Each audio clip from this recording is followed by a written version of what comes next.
Assalamualaikum warahmatullahi wabarakatuh.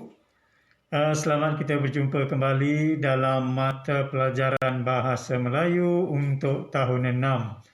Jika pada minggu lepas cikgu telah pun menerangkan tentang cara-cara untuk kita menulis karangan bagi penulisan bahagian C, hari ini kita akan beralih menulis ulasan, iaitu penulisan bahagian B.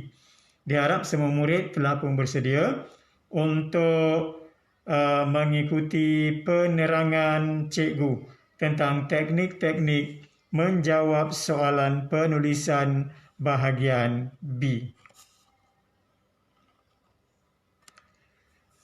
Baiklah, untuk kita menulis ulasan, perkara penting yang murid-murid perlu ingat ialah citra susi.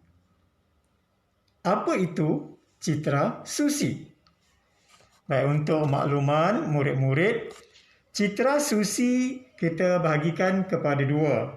Yang pertama ialah idea tersurat, manakala yang kedua ialah idea tersirat. Apa itu idea tersurat? Idea tersurat maksudnya isi yang ada dalam petikan ataupun dalam grafik yang diberi kepada murid-murid. Manakala idea tersirat pula ialah isi yang terselindung. Kita tak nampak jika kita tak faham. Baiklah, kita lihat contoh soalan. Baik, katakan murid-murid diberi grafik untuk soalan bahagian B ini. Sebagaimana yang murid-murid telah sedia maklum, bahagian B ini memperuntukkan sebanyak 15 markah daripada 30. Jadi banyak juga markahnya tu. Dan masa yang diperuntukkan ialah selama lebih kurang 25 minit. Masa keseluruhan ialah 1 jam 15 minit. Jadi 25 minit kita gunakan untuk menulis ulasan. Baik, andaikan ini ialah soalan yang murid-murid peroleh. Baik, cikgu akan bacakan soalan ini. Gambar di bawah menunjukkan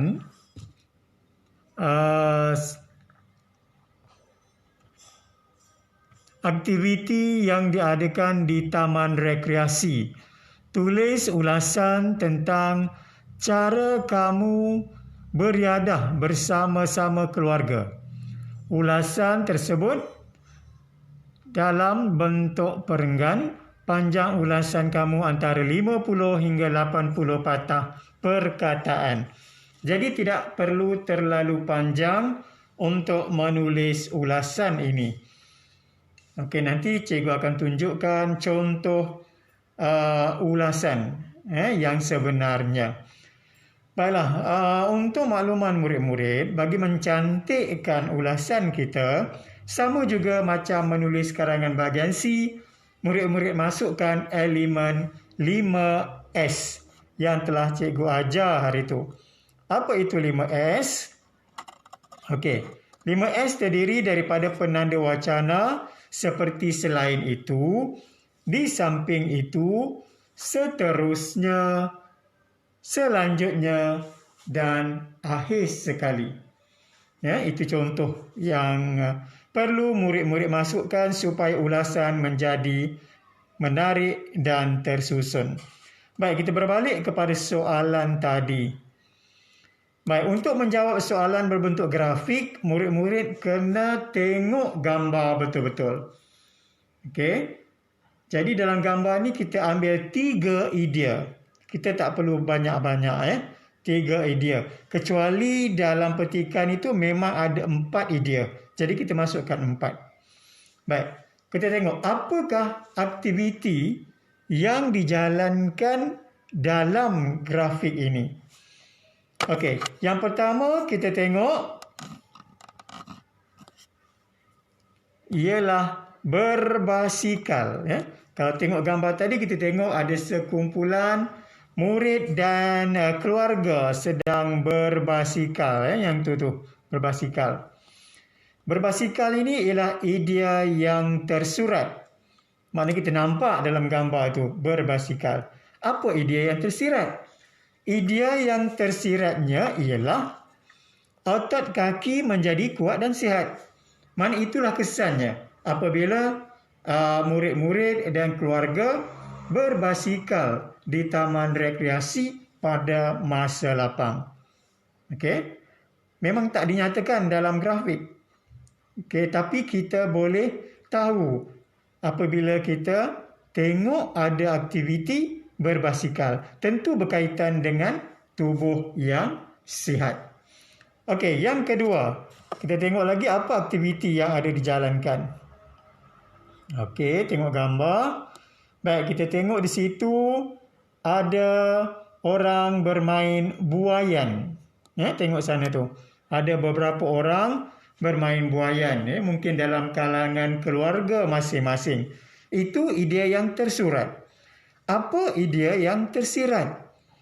Baik, idea yang tersirat ialah apabila murid-murid dan juga keluarga beriadah di taman rekreasi, contohnya bermain buaian bersama-sama, tentunya dapat mengeratkan hubungan kekeluargaan. Jadi mengeratkan hubungan antara keluarga dengan bermain buaian bersama-sama tadi. Baik, kita tengok pula gambar yang ketiga. Apa yang dibuat dalam gambar tu? Baik, di situ kita nampak ada motorbot. Ada motorbot. Jadi motorbot itu mungkin boleh digunakan oleh keluarga untuk bersia-sia di kawasan tasik yang ada di situ. Jadi kita boleh masukkan idea yang tersuratnya ialah menaiki motorbot. Dan apa idea tersiratnya? Apabila kita dapat menaiki motorbot bersama-sama keluarga, berpusing sekeliling tasik, mungkin minda kita akan menjadi tenang sebab kita dapat menyaksikan panorama indah di sekitar kawasan tasik tersebut. Baik, itu ialah idea yang tersirat. Maknanya kesan daripada murid-murid dan keluarga menaiki motorbot itu tadi. Baiklah, itulah 3 isi berdasarkan grafik yang dapat kita buat untuk menulis ulasan. Harus murid ingat untuk menulis ulasan kita mesti ada pendahuluan dan penutup. Walau bagaimanapun, pendahuluan dan penutup ini kita jangan buat terlalu panjang, kita buat ringkas sahaja. Okey? Sebab markah lebih kepada bahagian isi. Baik, di sini ialah contoh. Contoh ulasan. Ulasan ini terdiri daripada 3 perenggan. Perenggan pertama pendahuluan, perenggan kedua ialah isi dan perenggan ketiga ialah penutup. Berbeza dengan penulisan bahagian C. Penulisan bahagian C terdiri daripada 6 perenggan, iaitu perenggan pertama pendahuluan, perenggan kedua, ketiga, keempat dan kelima ialah isi dan perenggan keenam ialah penutup. Jadi itu bezanya antara penulisan bahagian C dengan penulisan bahagian B. Baik, di sini cikgu bacakan contoh ulasan yang dibuat berpandukan grafik ataupun gambar yang ditunjukkan sebentar tadi. Baik, cikgu akan bacakan bahagian pendahuluan. Taman rekreasi merupakan tempat yang sesuai untuk beriadah. Kita boleh beriadah dengan keluarga pada masa senggang. Masa senggang maksudnya ialah pada masa lapang. Jadi untuk bahagian pendahuluan ini, kita akan masukkan tajuk yang terdapat dalam soalan itu. Kita olah balik tajuk itu, kita jadikan sebagai pendahuluan. Boleh buat lebih kurang 1 ataupun 2 ayat sahaja. Jangan terlalu panjang. Baik, sekarang cikgu akan masukkan bahagian isi yang terdiri daripada isi tersurat dan isi tersirat. Kita gabungkan.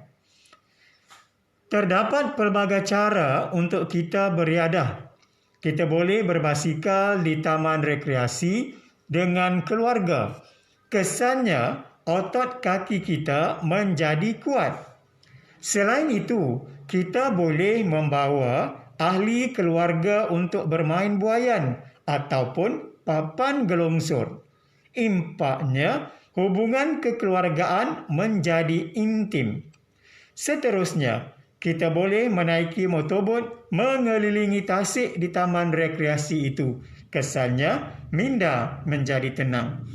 Kalau murid-murid lihat, bahagian isi ini akan ada idea tersurat, idea tersirat.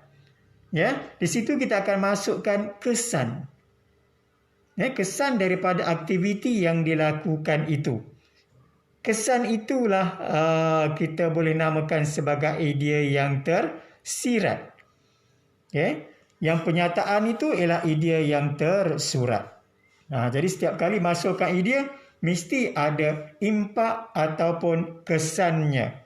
Supaya dalam setiap ulasan akan ada idea yang tersirat. Baik, akhir sekali ialah bahagian penutup. Penutup juga kita buat ringkas sebagaimana bahagian pendahuluan. Konklusinya, ada banyak cara untuk kita beriadah dengan keluarga di taman rekreasi. Maknanya untuk bahagian penutup, kita simpulkan semula tajuk grafik ataupun tajuk petikan yang diberi kepada kita itu untuk kita jadikan ulasan.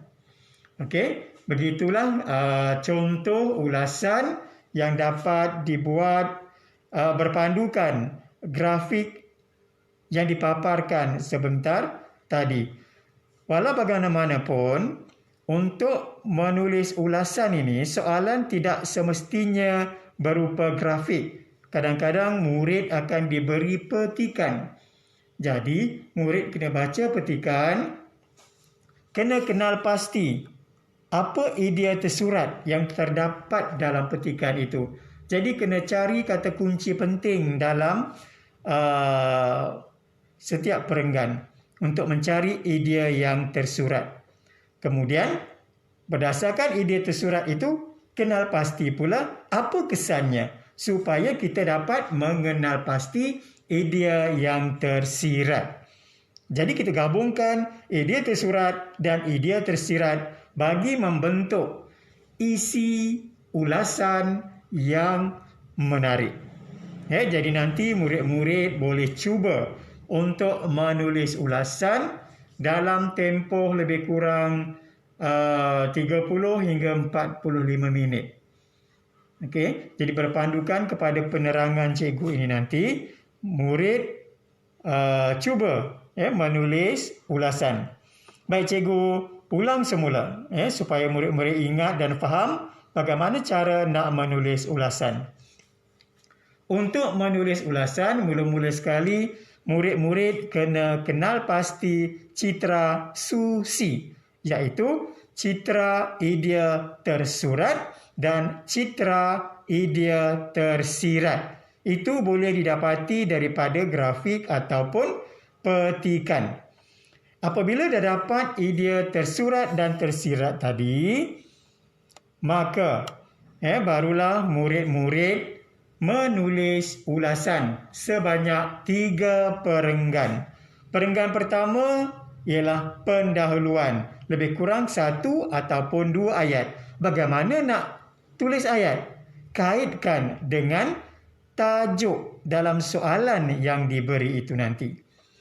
Kemudian murid kena buat 1 perenggan untuk idea ataupun isi. Biasanya ulasan ini akan ada 3 ataupun 4 isi yang perlu kita buat dalam 1 perenggan sahaja. Bagi mencantikkan, bagi menampakkan kesinambungan antara isi, jadi murid-murid masukkan 5S, iaitu penanda wacana. Antaranya di samping itu, selain itu, seterusnya, selanjutnya, akhir sekali. Dan perenggan yang terakhir, perenggan ketiga ialah perenggan penutup. Biasanya kita akan buat konklusi ataupun kesimpulan untuk bahagian penutup ini. Penutup sama macam pendahuluan, murid-murid cuma perlu buat 1 ataupun 2 ayat. Ingat ya, karangan bahagian B ini tidak perlu panjang. Maknanya tidak boleh lebih daripada 80 patah perkataan. Kalau kita tengok dalam soalan ni, antara 50 hingga 80 patah perkataan. Jangan terlalu panjang sebab markah yang diperuntukkan cuma 15 sahaja. Karangan mana yang perlu panjang? Bahagian C. Sebab bahagian C memperuntukkan markah yang sangat banyak, iaitu sebanyak 25 markah. Jadi lebihkan masa untuk menulis karangan bahagian C berbanding bahagian B. Apabila murid dah siap menulis perenggan 1, 2 dan 3, maknanya dah siap macam contoh ulasan ini, maka murid perlu menyemak tanda baca dan juga ejaan.